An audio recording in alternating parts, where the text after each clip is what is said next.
Selamat siang Bu Nani. Selamat siang Bu Anis. Bagaimana kabarnya hari ini? Alhamdulillah sehat. Bagaimana dengan Bu Anis? Alhamdulillah baik juga Bu Nani. Ya, hari ini saya boleh minta waktunya sebentar? Monggo silakan. Mau tanya apa? Ya, saya hari ini akan mewawancarai Bu Nani terkait kasus-kasus yang terjadi di lembaga ini. Bisa dengan murid atau wali murid atau warga sekolah yang lainnya. Ya. Yang pertama yaitu selama ini bagaimana Bu Nani dapat mengidentifikasi kasus-kasus yang merupakan dilema etika atau rujukan moral. Selama ini yang saya lakukan dalam mengidentifikasi kasus-kasus yang terjadi, saya mempelajari terlebih dahulu kasus tersebut agar dapat mencari solusi terbaik untuk menyelesaikan masalah yang ada. Baik, jadi Bu Nani mempelajari dulu kasus-kasusnya. Iya. Selama ini bagaimana Bu Nani menjalankan pengambilan keputusan di sekolah, terutama untuk kasus-kasus di mana ada dua kepentingan yang sama-sama benar atau sama-sama mengandung nilai kebajikan.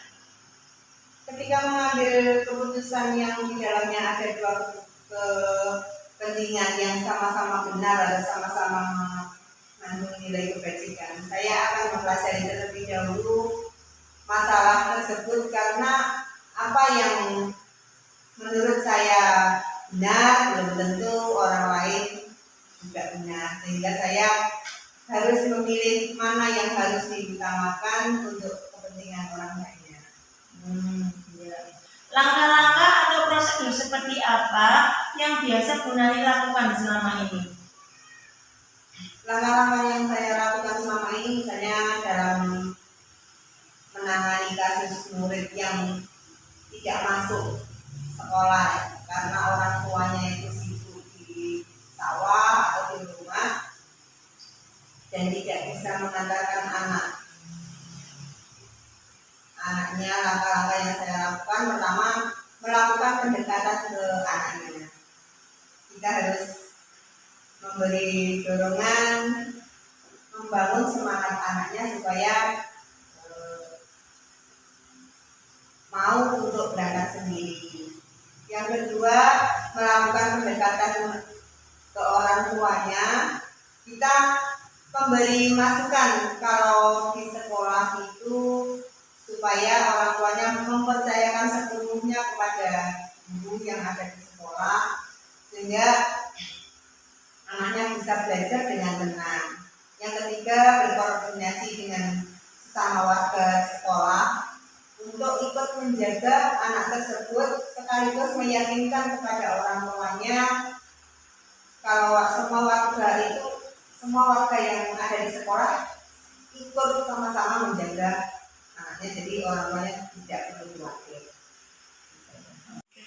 Ya. Lalu hal-hal apa saja yang selama ini Bu Nani anggap efektif dalam pengambilan keputusan pada kasus-kasus dilema etika? Menurut saya hal yang paling efektif adalah melakukan musyawarah dengan semua pihak yang ada di sekolah untuk menyamakan persepsi dan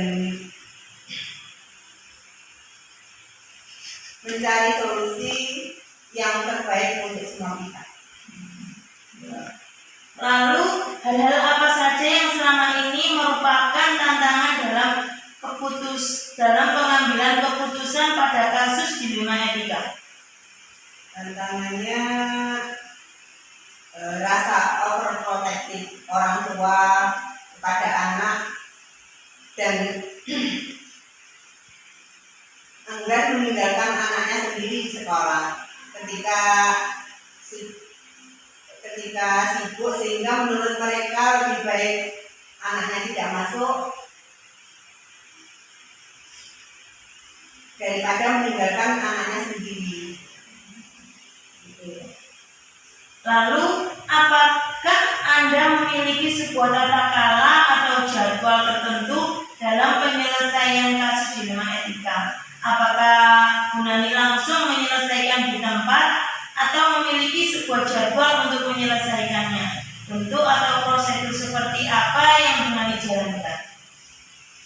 Melihat dulu masalahnya. Apabila saya bisa menyelesaikan sendiri masalah tersebut pada waktu itu, seketika itu juga saya selesaikan. Tetapi kalau saya merasa tidak mampu atau masalahnya terlalu berat dan tidak bisa diselesaikan pada waktu itu, saya akan mengumpulkan semua pegang guru, komite, dan wali murid sama-sama duduk bersama untuk mengambil keputusan supaya tidak merugikan semua pihak. Lalu, adakah seseorang atau faktor-faktor apa yang selama ini mempermudah atau membantu Bunani dalam pengambilan keputusan dalam kasus-kasus dilema etika? Faktor yang mempermudah dalam pengambilan keputusan selama ini adanya koordinasi yang solid dengan seluruh warga sekolah, baik wali murid, komite sekolah, dan semua rekan-rekan guru yang ada dalam keputusan. Ya. Lalu kita kan sudah melakukan wawancara hari ini. Nah, dari semua hal yang telah disampaikan, pembelajaran apa yang dapat Bunani petik dari pengalaman Bunani dalam mengambil keputusan dilema etika? Pelajaran yang dapat saya ambil, ketika mengambil keputusan, kita harus mempelajari lebih jauh masalah tersebut untuk menentukan langkah-langkah yang tepat dan berdampak positif untuk semua pihak. Ya, terima kasih Bunani atas waktunya yang telah diberikan dari wawancara hari ini. Semoga kedepannya lembaga kita dapat maju dan berkembang. Amin. Mudah-mudahan dapat berguna untuk Pak Adi sendiri, kita semua, untuk kedepannya lebih baik lagi. Terima kasih Bunani. Sama-sama.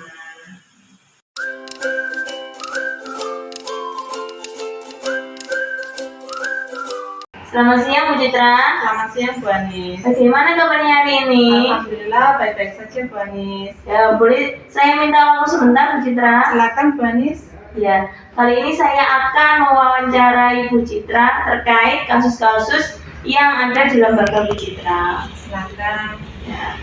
Selama ini, bagaimana Anda dapat mengidentifikasi kasus-kasus yang merupakan dilema etika atau rujukan moral?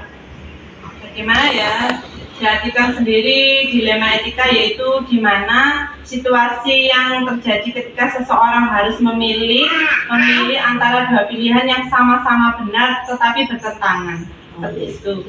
Untuk cara mengidentifikasi, kita hari ini mencari kasus, yaitu kasus yang pertama kita itu anak yang suka mengganggu temannya. Cara mengidentifikasi yang pertama, kita mencari tahu dari teman yang lain untuk ajak anak tersebut, kita ajak bicara anak tersebut. Untuk yang ketiga yaitu kita pendekatan kepada anak tersebut. Oh, jadi seperti itu ya buat Bu Citra mengidentifikasi kasus-kasusnya dengan cara melakukan pendekatan seperti itu. Selama ini bagaimana Anda menjalankan pengambilan keputusan di sekolah Bu Citra, terutama untuk kasus-kasus di mana ada dua kepentingan yang sama-sama benar atau sama-sama mengandung nilai kebajikan?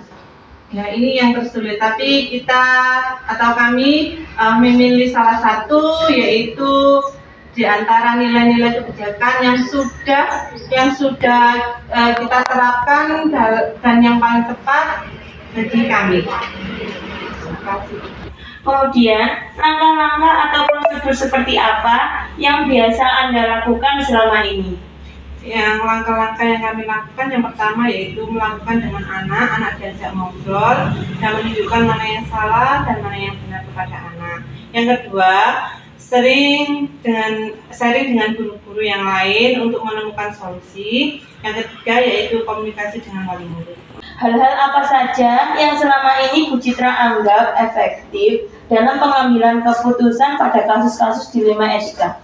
Yang pertama yaitu berkolaborasi dengan wali kelas dan orang tua agar dapat memberikan perhatian kepada anak tersebut. Seperti itu. Ya, lalu hal-hal apa saja yang selama ini merupakan tantangan dalam pengambilan keputusan pada kasus dilema etika?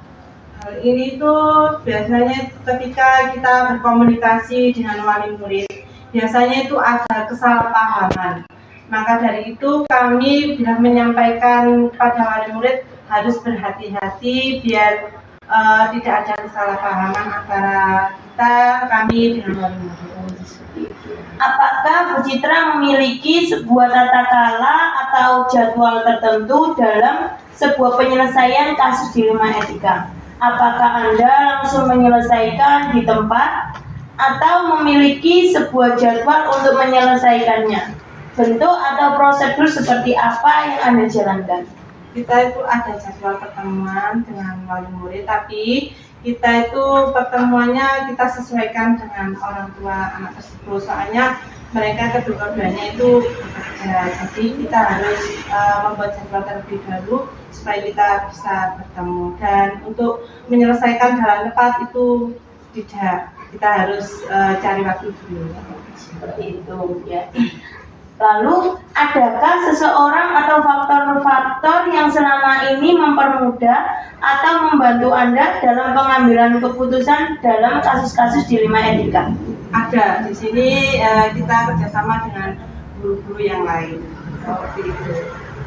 Jadi ada kerjasama antara guru-guru dengan kepala sekolah. Iya.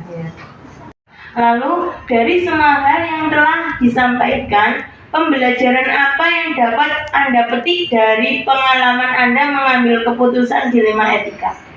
Dalam mengambil keputusan, kita harus benar-benar memilih langkah yang tepat dan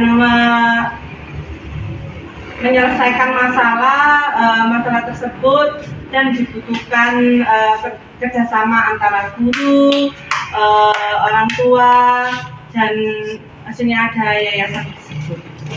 Jadi harus ada kolaborasi. Iya, harus ada kolaborasi seperti itu. Ya. Baiklah, demikian wawancara dari saya. Terima kasih atas waktu yang telah Bu Citra luangkan. Semoga kedepannya lembaga Bu Citra dapat maju dan berkembang. Terima kasih juga Bu Ani sudah memberi kesempatan saya untuk mewawancarai saya. Terima kasih Bu Ani. Sama-sama Bu Citra. Assalamualaikum. Waalaikumsalam.